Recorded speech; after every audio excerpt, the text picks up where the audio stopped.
Doctor plus viewers அனைவருக்கும் வணக்கம். இன்னைக்கு நம்ம பார்க்க போற ஒரு முக்கியமான டாபிக் எதை பத்தி அப்படின்னா பித்தம்ங்க. இந்த பித்தம் அதிகமான என்னென்ன பண்ணும், இந்த பித்தத்தை எப்படி நம்ம வீட்டிலேயே எளிய முறையில் வீட்டில் கிடைக்கக்கூடிய சில பொருட்களை வச்சு சரி பண்ணிக்கலாம் அப்படின்றத நம்ம பார்க்க போறோம். இந்த பித்தம் தமிழ் மருத்துவத்தில் மட்டும்தான் வாத பித்த கபம், சித்த மருத்துவமோ இல்லை ஆயுர்வேத மருத்துவமோ இந்த இந்த இந்த 3 மருத்துவத்தில் மட்டும்தான் இது இந்த கான்செப்டே இருக்கு. அலோபதி அப்படின்னு ஹோமியோபதி, அலோபதி அந்த மாதிரியான வேற ஒரு மெடிக்கல் சிஸ்டம்ல பார்த்தீங்கன்னா இந்த கான்செப்டே இல்லை. ஸோ அதனால அதுக்கான மருந்துகள் அவங்க அதை தரவும் மாட்டாங்க, தெரியாது அதை பற்றி. ஏன்னா அவங்க அந்த கான்செப்ட் இல்லை அப்படின்னு நம்புறாங்க. இப்போ நம்ம பித்தத்தை பற்றி அவங்க பித்த தேகினர்னே சொல்லுவாங்க. அவங்களுக்கு இயற்கையாகவே பித்தம் அதிகரிக்கும். அவங்களுடைய கேரக்டர்லேருந்து அவங்களுக்கு வரக்கூடிய நோய் வரைக்கும் அந்த காலத்தில் இருக்கக்கூடிய மக்கள் அதை பற்றி வகுத்து வச்சுருக்காங்க. ஸோ இப்போ இந்த பித்தம் எப்படியாப்பட்ட ஒரு வியாதியாக இருக்குன்னு பாருங்க. இருக்கிறதுலையே வாத நோய் வந்துருச்சுன்னா கூட ஈஸியாக சரி செஞ்சுக்கலாம், கப நோயாளி கூட ஈஸியாக சரி செஞ்சுக்கலாம். ஆனால் இந்த பித்தம் மட்டும் பார்த்தீங்கன்னா வந்துருச்சு அப்படின்னா அவ்வளோ எளிமையாக சீக்கிரமாக நார்மல் பண்ணி சரி செய்கிறது ரொம்ப ரொம்ப ரொம்ப கஷ்டமான விஷயமா இருக்கும். ஏன் அப்படின்னா பொதுவாக வாதம் பார்த்தீங்கன்னா வாதம் சம்மந்தப்பட்ட வியாதி இருக்கும், கை கால் வலி அதெல்லாம் இருக்கும். கபம் சம்மந்தப்பட்டவங்களுக்கு சளி தொந்தரவு அப்படிலாம் இருக்கும். ஆனால் இந்த பித்த தேகம் அதிகமாக இருக்கக்கூடிய பித்த தேகினருக்கு இப்போ நம்ம சொல்லக்கூடிய எல்லா பிரச்சனையுமே பார்த்தீங்கன்னா மாறி மாதிரி இருக்கும். பொதுவாக ஏதாவது ஒரு பிரச்சனை, ஒரு சளி பிரச்சனைனா நம்ம கபம்னு போயிடுவோம் இல்லைங்களா. ஆனால் பித்தத்தினாலேயும் கபம் வரும். பித்தத்தினால தான் வயிறு புண்ணு வரும், பித்தத்தினால அசிடிட்டி வரும், பித்தத்தினால வாய் புண்ணு வரும், பித்தம் அதிகமானால் தலையில் டேண்ட்ரஃப் வரும், பித்தம் அதிகமானால் உங்களுக்கு கண்ணு பார்வை மங்க ஆரம்பிக்கும், பித்தம் அதிகமானால் மயக்கம் அதிகமாக வரும். இப்படி சின்ன சின்ன வியாதியிலிருந்து பெரிய உயிர்கொல்லி வியாதி வரைக்கும் பித்தம் தான் அடிப்படை காரணமாகவே அமைய ஆரம்பிக்கும்.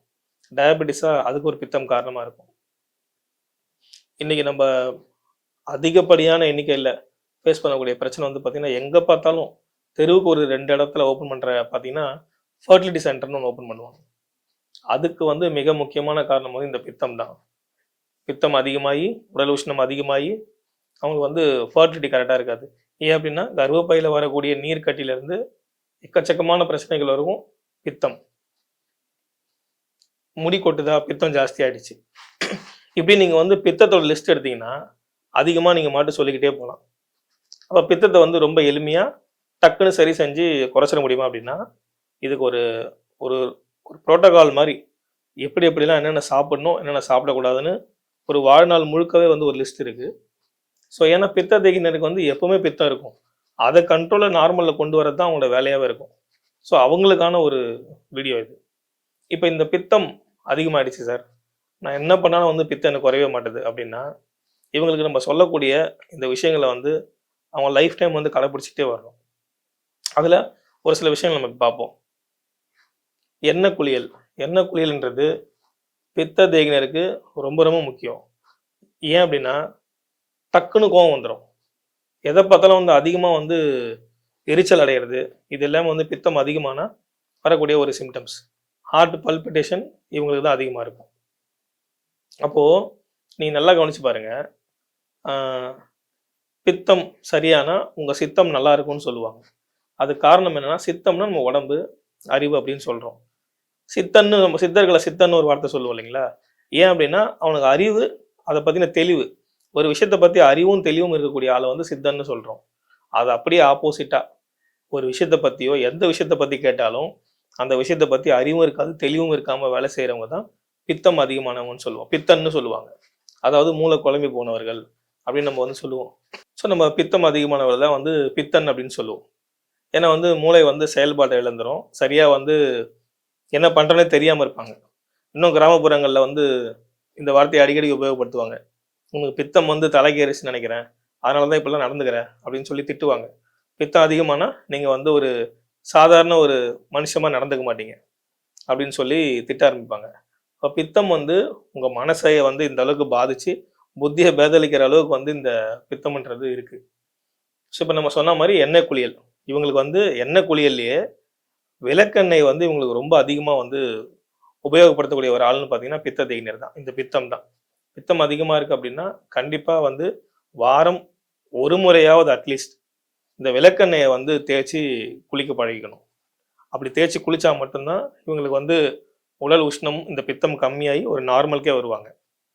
இப்போ பித்த தேய்னர் வந்து நம்மக்கிட்ட வந்து கம்ப்ளைண்ட் பண்ணுறது வந்து பார்த்தீங்கன்னா, நீங்கள் சொன்னீங்கன்னு நான் வந்து ஆயில் பாத் பண்ணேன். பண்ண உடனே பார்த்தீங்கன்னா எனக்கு மூக்கில் வந்து நீராக ஊற்றுது, தனித்தனியாக ஊற்றிக்கிட்டே இருக்கு, சைனஸ் மாதிரி வந்துடுதுன்னு சொல்லுவாங்க. நம்ம முன்னாடியே சொன்ன மாதிரி பித்தம் தான் சைனஸ்க்கும் காரணம். இப்போ நம்ம கபதேனின்னு நினச்சிட்டு அதுக்கு காரமாக சாப்பிடுங்கன்னு சொல்லுவோம். இவங்க காரமாக சாப்பிட்டா அதிகமாக உடல் உஷ்ணமாகி வயிறு எரிச்சல், புண்ணு வந்துடும். கூலிங்காக சாப்பிட்டா உடனே கோல்ட் ஆகிட்டு தண்ணி ஊற்றும், தொண்டையில் சளி கட்டிக்கும், சளி தொந்தரவு வந்துடும். இப்போ இவங்க எதையுமே சாப்பிட முடியாமல் இந்த மாதிரி சாப்பிட்டா அப்படி மாறுறதும், அப்படி அந்த மாதிரியான ஃபுட்டுகளை குளுமையான பொருட்களை சாப்பிட்டா ஹீட்டாக மாறுறதும் மாறி மாறி மாறி வந்து இந்த பித்த தேய்னர் வந்துகிட்டே இருக்கும். ஸோ எது ஒன்றுத்துலையும் மனசும் நிலையாக நிற்காது. என்ன பண்ணலாம் ஏது பண்ணலான்னு மாற்றி மாற்றி யோசிக்கிற அளவுக்கு வந்து இந்த பித்தம் வந்து வேலை செய்யும். ஸோ இப்போ இவங்க நம்ம சொன்ன மாதிரி எண்ணெய் குளியல், இப்போ அந்த மாதிரி சைனஸ் மாதிரி தொந்தரவு வருதுன்னு சொன்னோம் இல்லைங்களா, அந்த மாதிரி ஆட்கள் என்ன பண்ணலாம் அப்படின்னா தலைக்கு மட்டும் தேங்காய் எண்ணெய், கழுத்து வரைக்கும் தேங்காய் எண்ணெய் தேய்ச்சிட்டு மிச்ச உடம்புக்கு கீழே வந்து பார்த்தீங்கன்னா விளக்கெண்ணையோ நல்லெண்ணையோ தேய்ச்சி குளிச்சிங்க அப்படின்னா இந்த பீனிசம் இந்த சைனஸும் வந்து கண்ட்ரோல் வரும், இந்த பித்தமும் வந்து கண்ட்ரோல் வரும். ஸோ உணவுப் பொருளில் வந்து பார்த்தீங்கன்னா சிறுதானியங்களில் முக்கியமாக வந்து இவங்க கேழ்வரகு, இதெல்லாம் வந்து வரகு, இதெல்லாம் வந்து இவங்க தொடவே கூடாது. இன்னும் அதிகமான வந்து உடல் உஷ்ணத்தையும் பித்தத்தையும் கொண்டு வந்துடும்.